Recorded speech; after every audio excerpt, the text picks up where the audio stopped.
आज आपके लिए लेकर के आए हैं समास यानी हिंदी व्याकरण का एक बहुत ही महत्वपूर्ण चैप्टर है समास, जो आपको देखने को मिलता है एग्ज़ाम में, और सारे एग्ज़ाम में लगभग इसका एग्जाम्पल पूछा ही जाता है और पूछ लिया जाता है कि कौन सा समास है। तो आइए आज हम लोग समास को समझ लेते हैं। बहुत ही कम समय में सारे समास को हम समझ लेते हैं, छोटे छोटे शब्दों में। आइए देखते हैं। देखिए, समास कहता क्या है, समास का अर्थ क्या होता है। पहले हम ये जानते हैं कि समास का अर्थ क्या होता है। तो समास का कहने का अर्थ ही है संक्षेप, यानी समास का कहने का अर्थ संक्षेप है। तो संक्षेप कहने का अर्थ हो गया कि इसकी सहायता से कम शब्दों में अधिक बातें कही जा सकती हैं, है ना। जैसे समास के माध्यम से क्या करेंगे कि हम कोई भी बात को कहेंगे ना, तो बहुत बड़ी बात को हम छोटे शब्दों में हम कह पाएंगे, तो वही समास होता है। आइए इसकी परिभाषा को देख लेते हैं। परिभाषा क्या कहता है कि दो या दो से अधिक पदों या शब्दों का संयोग समास कहलाता है।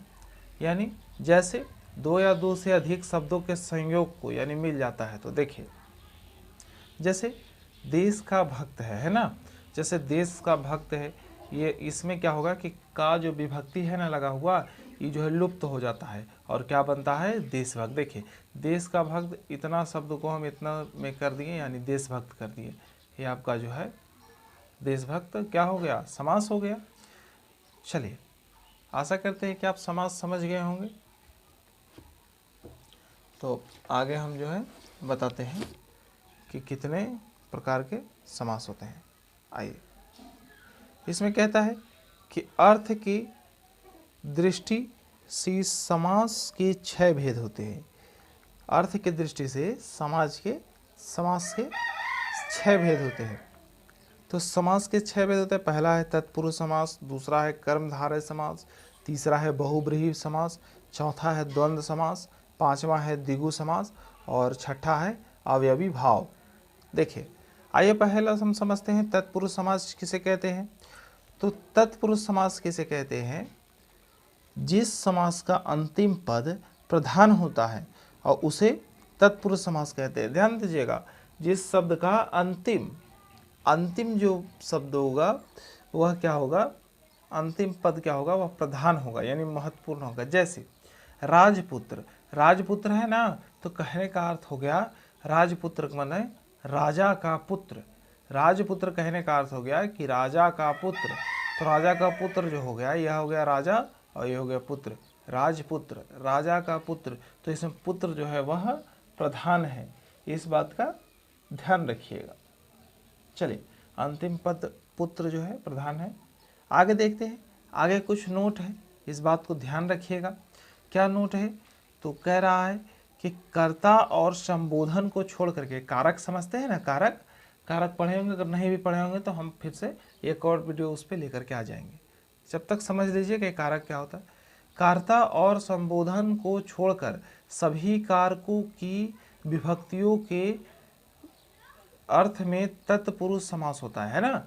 यानी कर्ता कारक और संबोधन कारक है ना, यह जो है छोड़ करके, इसमें छोड़ करके और सारे में कर्म क्या कहते हैं, तत्पुरुष समास होता है। चलिए आगे देखते हैं। जैसे कर्म तत्पुरुष है ना, कर्म तत्पुरुष है, तो कर्म तत्पुरुष में यानी कर्म कारक है ना, तो कर्म कारक में क्या है, एग्जाम्पल लिए शत्रुघ्न। तो देखिए, शत्रु को मारने वाला है ना, देखिए मारने वाला हो गया करण तत्पुरुष, यानी करण कारक होता है ना, तो क्या होता है उसका, हम एग्जाम्पल लिए मन मस्त। तो मन से मस्त, यानी यह जो लास्ट पद है, अंतिम पद, यह जो है महत्वपूर्ण है यानी प्रधान है। यह पद मारने वाला या मस्त या मारने वाला, ये सब जो है प्रधान है। आलय, ये सब जो है प्रधान है अंतिम। जैसे संप्रदान कारक का जो है विद्यालय, विद्या के लिए आलय। आपदान का है रोग मुक्त, यानी रोग से मुक्त, है ना। एक एक एग्जाम्पल लेके आपको समझाने का प्रयास किए हैं। आइए आगे देखते हैं। इसमें है ना, देखिए दिया हुआ है संबंध तत्पुरुष। संबंध तत्पुरुष में क्या है, कन्यादान। तो कन्यादान का क्या होगा, कन्या का दान, है ना। तो दान क्या है, महत्वपूर्ण है यानी प्रधान है। अधिकरण तत्पुरुष, तो अधिकरण तत्पुरुष क्या है, अधिकरण तत्पुरुष है आत्मनिर्भर, है ना।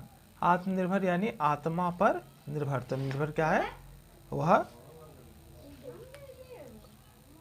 निर्भर जो है वह क्या है, प्रथम है। चलिए, इसमें जो है अंतिम पद प्रधान होता है। आगे देखते हैं अगला समास। दूसरा समास क्या है, कर्मधारय समास। कर्मधारय समास किसे कहते हैं, जिस समास में विशेषण विशेष्य का संयोग होता है उसे कर्मधारय समास कहते हैं। विशेषण तो आप समझते हैं कि जो संज्ञा और सर्वनाम की विशेषता बतलाता है तो उसे विशेषण कहते हैं। और विशेष्य किसे कहते हैं, विशेषण जिस शब्द का विशेषता बतलाता ना है उस शब्द को क्या कहते हैं, विशेष्य कहते हैं, कि जिस संज्ञा सर्वनाम का विशेषता। आइए इसको समझा ही देते हैं। देखिए हम इसका परिभाषा भी लिख करके रखे हैं विशेष्य का। देखिए, विशेषण जिस संज्ञा या सर्वनाम की विशेषता बताता है उसे विशेष्य कहते हैं, है ना, विशेष्य इसे कहते हैं। चलिए आगे देख लेते हैं जो पढ़ रहे थे हम लोग। कर्मधारय समास, जैसे जिस समास में विशेषण या विशेष्य का संयोग होता है उसे क्या कहते हैं, कर्मधारय समास। जैसे देखिए महाकवि, महाकवि का क्या है, महान है जो कवि, है ना। महान क्या है, वह विशेषण है, किसका बता रहा है, किस संज्ञा का, कवि का, तो यह क्या हो गया, विशेष्य हो गया। नर रत्न, तो नर रत्न यानी नर रत्न के समान, है ना। ये सारा जो है कर्मधारय समास का उदाहरण है। आइए अगला देख लेते हैं बहुव्रीहि समास। ज़्यादा एग्जाम्पल इसलिए नहीं लिए ताकि आपको कोई दिक्कत ना हो और आसानी से आप समझ लें। और इसका जो है अलग से हम एक बार इसका जो एग्जाम्पल होगा तो सारे समास का एक बार एग्जाम्पल ले आएंगे, दो चार, जैसे आप समझ पाए। जैसे क्योंकि हर एक एग्जाम में आपका जो है वह परिभाषा तो बहुत कम पूछता है पर इसका उदाहरण दे देता है और पूछ लेता है कि किस समास का उदाहरण है। या मान लीजिए कि दाल भात किस समास का उदाहरण है या सभापति किस समास का उदाहरण है, तो सारा पूछ लेता है। तो यह जो है एक अलग वीडियो बना देंगे, पहले समास समझ लीजिए तो आसानी होगा आपको समझने में। देखिए बहुव्रीहि समास कहता है तीसरा, इस समास में किसी भी पद की प्रधानता नहीं होती है। यानी बहुव्रीहि समास में दोनों पद जो है वह किसी विशेष अर्थ का बोध कराता है ना, वह कोई प्रधान नहीं होता, वो विशेष अर्थ का। जैसे देखिए लंब उदर, यानी लंबा है उदर जिसका, तो किसको, गणेश जी को बोलते हैं कि गणेश जी जो है उनके पास लंबा उदर है, पेट लंबा है, तो उसे बोलते हैं लंबा है उदर जिसका, यानी लंबोदर। वीणा पानी, वीणा है पानी में जिसके, यानी सरस्वती जी जो हम लोग पूजा करते हैं, विद्या की देवी मानी जाती है, उसे ही हम लोग बोलते हैं वीणा पानी, है ना।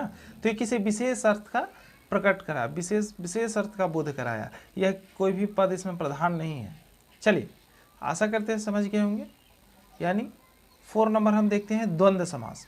द्वंद्व समास क्या कहता है कि इस समास के सभी पद प्रधान होते हैं, जैसे पिता पुत्र, भला बुरा, गौरी शंकर इत्यादि।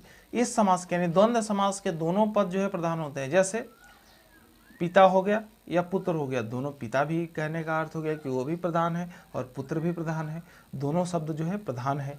भला है बुरा है, भला भी का एक अर्थ होता है, बुराई का भी एक अर्थ होता है, ये दोनों जो है अलग अलग शब्द है लेकिन दोनों प्रधान है, दोनों का महत्व है। गौरी शंकर, गौरी और शंकर दोनों हैं, यानी दोनों शब्द का जो है वह प्रधानता है, इसलिए इसे द्वंद्व समास कहा गया। आइए अगला देखते हैं द्विगु समास। द्विगु समास यानी 5वां द्विगु समास कहता है कि जिस कर्मधारय का पूर्व पद संख्यावाचक विशेषण हो उसे द्विगु समास कहते हैं। यानी पूर्व पद, जिस कर्मधारय का पूर्व पद संख्यावाचक विशेषण हो, है ना, कर्मधारय का पूर्व पद मैंने क्या, पहला पद देखिए नवरत्न, नौ से 9 का 9 लोगों का उदाहरण आ रहा है कि 9 लोगों का बोध हो रहा है। चवन्नी, चौ मैंने 4, है ना, बोध हो रहा है यानी पूर्व पद से। तो नवरत्न मैंने क्या, 9 रत्नों का समाहार है इसमें। चवन्नी क्या है, 4 आनों का समाहार है इसमें। तो इस प्रकार से जो है हम लोग और भी बहुत सारे देख सकते हैं। जैसे मान लीजिए कि चौराहा हो जाएगा, है ना, जो चौराहा, जैसे हम लोग जाते हैं कहीं सड़क पे तो वहाँ चौराहा हम लोग को मिल जाता है। तो चौराहा कहने का अर्थ हो गया कि 4 राहों का समारोह, यानी समाहार जो 4 राहों, जैसे देखिए ध्यान दीजिए यहाँ पे, जैसे ये देखिए 4 यानी 4 देखिए इधर से भी जाएंगे, इधर से बीच में रेड लाइट है, इधर से भी आ सकते हैं, इधर से भी जा सकते, 4 राहों का समाहार है, तो इसे क्या कहेंगे? चौराहा। चलिए हम बोले ना क्या अगला में हम दिखा देंगे आपको एग्जाम्पल, इस चलते जो है अभी इतना से ही ध्यान दीजिए। अंतिम देखते हैं, चलिए छठा जो है देख लेते हैं। छठा कहता है अवयवी भाव समास। इस समास का पहला पद अवयव और समस्त पद क्रिया विशेषण अवयव होता है। जैसे देख लीजिए यथासंभव यानी संभव के अनुसार, है ना, बेखबर बिना खबर का, है ना, यानी जो क्रिया की विशेषता बतलाता है उसे नहीं क्रिया विशेषण कहते हैं। तो पहला पद क्या होता है? अवयव होता है, यानी देखिए यथा अवयव है, और जो अंतिम पद होता है और समस्त माने और भी जो पद होता है ये देखिए जैसे है, तो ये सब क्या है? क्रिया विशेषण है। चलिए आशा करते हैं कि आपको सारा समास जो है समझ में आया होगा। अगर समझ में आया होगा तो चैनल को सब्सक्राइब कीजिएगा और हमारा मोटिवेशन बढ़ाने के लिए लाइक कर दीजिएगा, और मिलते हैं अगले क्लास में। तब तक के लिए नेक्स्ट क्लास में आगे मिलते हैं। Thank you. Maybach music. Can anybody out there